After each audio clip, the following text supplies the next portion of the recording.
এসছে দিদির বাড়িতে কত ভেন্ডি গাছ হয়েছে ভর্তি, ওরা ভেন্ডি গাছের চাষ করেছে। ওদিকে ওদিকে শাক, ক্যাপসিকামের গাছ, আর এটা হলো টমেটো গাছ। এটা বর্মা শাক, এটা কলা গাছ। আমার ভাই বোনজি আর আমার দিদি যাদের বাড়িতে এসছে আমার শেষটি।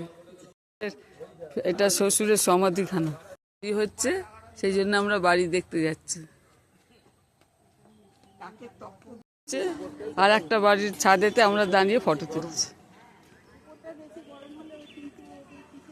একটু মফস্বল টাইপের বলে খুব গাছপালা ভর্তি ভর্তি আম হয়েছে, এখনো পাকেনি, কাঁচা আম আছে। এটা পাকতে অনেক দেরি হয়। ওইটা দেখুন, ওইটা সব পেকেছে। ছোট কিন্তু পেকে গেছে, প্রচুর গাছ, প্রচুর আম হয়েছে। এই সাইডটা দেখুন, এই সাইডটা দেখো, পেকে গেছে পুরো ঝুলছে আম।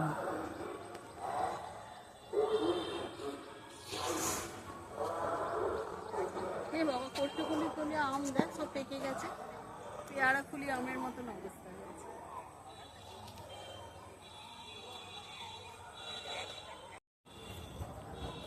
একদম টুসটুসে আম হয়েছে। তারপরে নিচেটা হোক না, বর্ষার আগে ঢুকে যাবে, ব্যাস তাই না। কথা বলতে বলতে আটকে গেলে কি হয়েছে ছেলেটা আবার ঘুমোচ্ছিল, ঘুম থেকে উঠে হঠাৎ করে কাঁদতে কাঁদতে আবার বমি করছে। কাঁদি ভর্তি ডাব হয়েছে।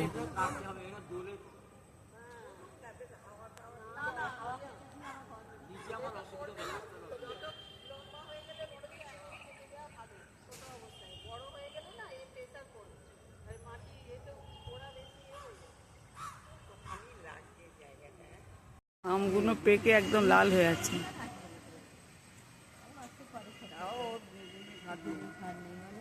ওটা ওইখানে ওই নারকেল গাছ না সুপুরি গাছ কি কেটে সিজন করতে দিয়েছে হয়েছে।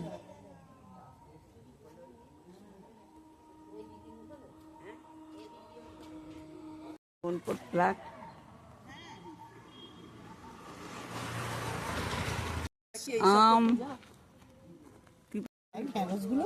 কি বড় বড়, আর তোর লাউ শাক, লাউ শাক, ঢেঁড়স, আম, গিমের শাক।